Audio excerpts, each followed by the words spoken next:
guys, welcome back to my channel. Today I have an exciting news to share with you.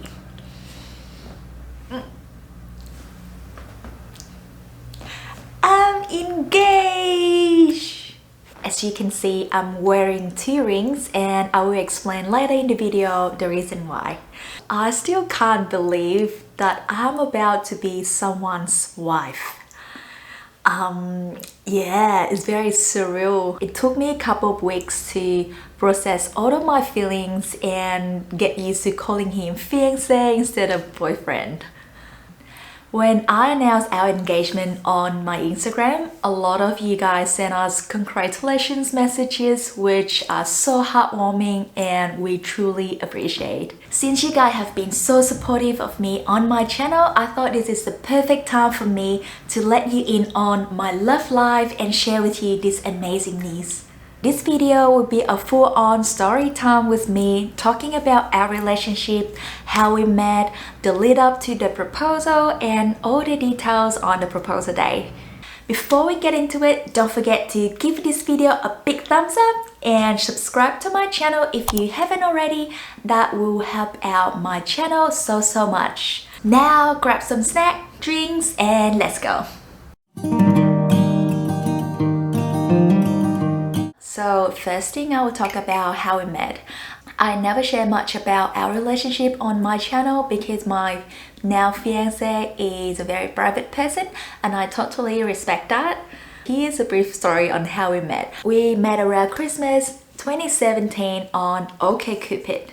We both jokingly called it a dating app for people who's looking for a serious relationship. I like how they have a never-ending series of questionnaires to determine your compatibility percentage based on your answer. So me and Andrew have around 94-96% match, which is pretty high. Anyway, so one day I checked my inbox and one message stood out to me. His first pickup line was very unique and intriguing, which prompted me to respond. Unlike other messages, he started with the question: "It's a cold, miserable day and you are looking for something to brighten up your day. Let's say you could eat absolutely anything you like. What would be your go-to comfort food?" Well, as a huge foodie that I am, I cannot resist answering these questions, and our conversation started to flow so naturally. 2 months later, we became official. Fast forward 3 years later, in 2021, we bought a house and moved in together. He's my twin flame. We never had any heated arguments and he's just always so loving, caring, and super supportive in absolutely everything I do. And I never felt this secured and happy in a relationship like this before. Around early last year, before we bought this house together, I started to bring up the topic of family, future with him in our conversations, just to see where he was with things and to get an idea if our timelines of starting a family align. I personally don't want to date for too long before marriage, so 4 years is like my cutoff line. And at the time, apart from our relationship, Andrews have a few others priorities and life goals that he wants to achieve. So I just want to have a talk with him and suss him out, see where our relationship stands in the light of his priorities. His response reassured me that our relationship is important to him and achieving his other goals in life doesn't mean our relationship has to come last, which is a relief. Although he didn't really tell me when it's gonna happen, but after that conversation with him, I just felt so much relief because at least now he knows where I stand and that I'm ready for our next step. And I also know that our relationship is super important to him as well. And ever since then, we discuss marriage more openly, and every now and then I throw in random hints, telling him all sort of things wedding related, like On the proposal day, I would like my nail to be done and looking nice. I would like to dress up nicely. The only thing that I was a bit shy to tell him is the style of wedding ring I like, because I don't want to come across as demanding, you know. I just appreciate the thought picking out a ring, so I don't want that to be like a pressure to him. Plus, I kind of trust that he would know my style. Ladies, if your boyfriend asks you this question, don't be shy and just tell him. That is the only way that he knows exactly what you like, because you know what? You're gonna wear this ring for the rest of your life, so you should pick something that you like. Over the years, I've been collecting wedding ideas, proposal ideas, and I even have a Pinterest folder on my phone labeled as surprise proposal, wedding ideas, dream weddings, engagement rings.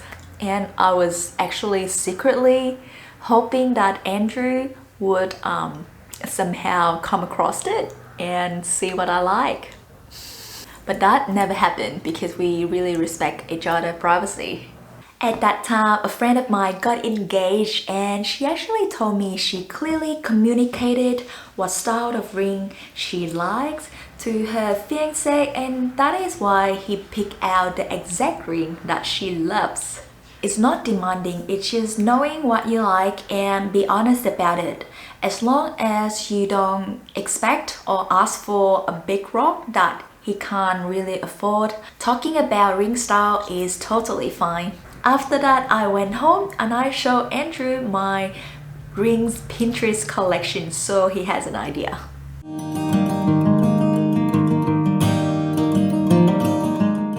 A couple weeks before our 51-month anniversary, he suggested that we go on a picnic date, saying it's been a while since we last went on a picnic together.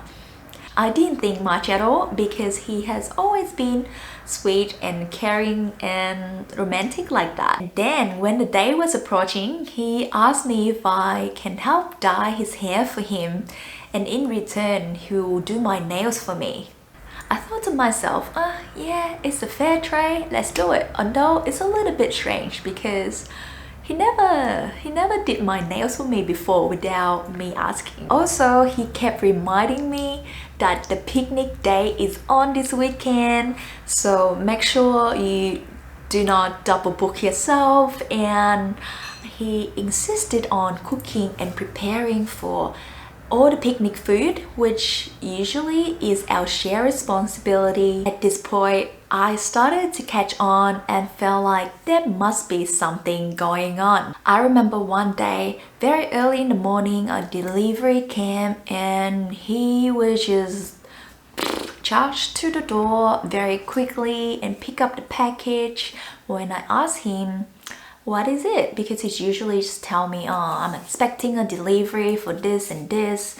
But this time he would just kind of like brush it off and said, it's just some cable for my computers from Amazon.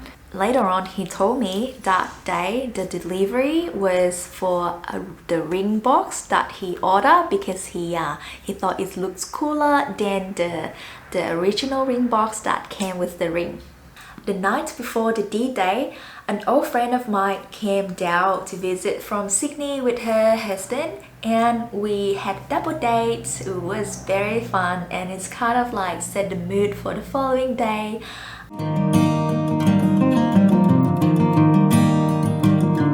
Finally, we get to the D-Day. We got up a little bit late because we came home late the night before. After we packed our food for picnic, Andrew helped me pick a cute outfit, and he kind of like tried to color coordinated his shirts with my dress, and we both ended up wearing light pink, which is pretty cute. And I thought to myself, oh, this is checking the second box that I want to get ready for my proposal.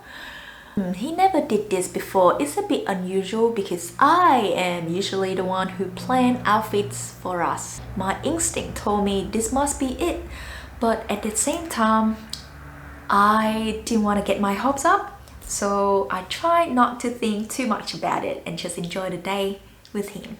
He took me to Studley Park where we had our first picnic date, just like reenacting our first picnic date, which I thought was very cute. It took us a while to find parking because the weather was very nice that day, so the park was pretty busy.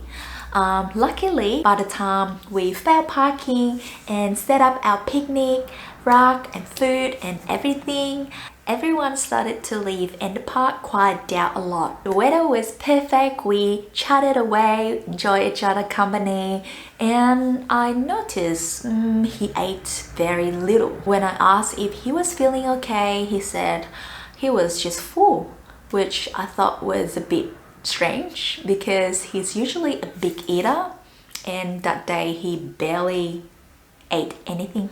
Throughout the date, there's a few times that he held my hands and looked at them and then looked at me very lovingly, but something just felt a bit different. The way he looked at me as if he had something to say. Towards the end of our picnic, he told me that he had to go to the toilet and left. I was lying down on the picnic rug, enjoying the sun, listening to the music from my phone. And then he came up right behind me, and in his hands there was a bag of something in it. He said he got me a present for our monthly anniversary and I will love it. He proceeded to pull out a box from the bag, which is this. And inside there was a book titled Myha, 10 Reasons I Love You. It's so cute. My heart melted. He started reading page by page for me as he holding me in one arm like that. Every single page was filled with so much love, and the book was personalized for our love story. As each page was flipped, my mind got all fuzzy, and honestly, all I can see at the end was his eyes well up in tears. He pulled out the ring from the ring box and asked me the ultimate question. I have to say, that's the easiest yes I've ever said. We were both so thrilled, and a day later, we went to both of our parents to share the good news with them in person before announcing it to our friends. It was truly a special day for both of us, and after that we pretty much discussed wedding planning every single day since. So let's talk about the rings. The engagement ring is beautiful, but the only problem with that is it's so much bigger for my finger, so without the second ring it would just fall out. And yeah, that's why we're going to the jeweler this weekend to talk about resizing and potentially modifying it a little. I never wear accessory rings on my ring finger, so Andrew said when he's trying to find out what size ring I am, he raised my vanity and found a ring which is the one that I usually wear for this finger, and it's so much bigger than my ring finger. So he's used that size, and that is why it's so much bigger. I almost lost my engagement ring one day when I was wearing it and suddenly realized it's not on my finger anymore. I freaked out.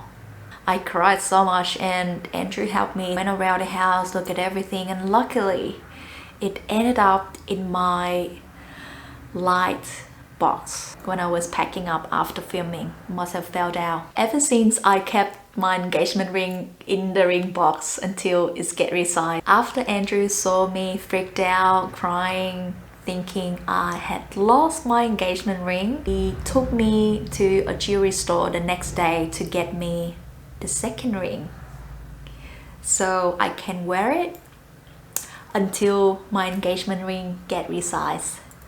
So I'm just wearing both for you guys to see now, but this day I'm only wearing my second ring, which is really cute. What a thoughtful fiance. I'm looking forward to the jeweler appointment this weekend. They're quite popular, so it took us about 1.5 months to secure this appointment. Hopefully I'll get to wear my engagement rings every day soon. That's it for my engagement story. Our next step will be wedding planning. Last weekend we attended a wedding expo in Port Melbourne to get some wedding inspirations and talk to wedding vendors. I'm editing the video now and I can't wait to share with you in next week's video. I hope you enjoyed this video and thank you for joining us on this journey. I can't wait to share the whole wedding planning process with you. Thanks again for all the support and well wishes. Don't forget to give this video a big thumbs up and turn on the notification bell so you'll be the first to know when my new video is out. Have an amazing day and I'll see you next week. Bye!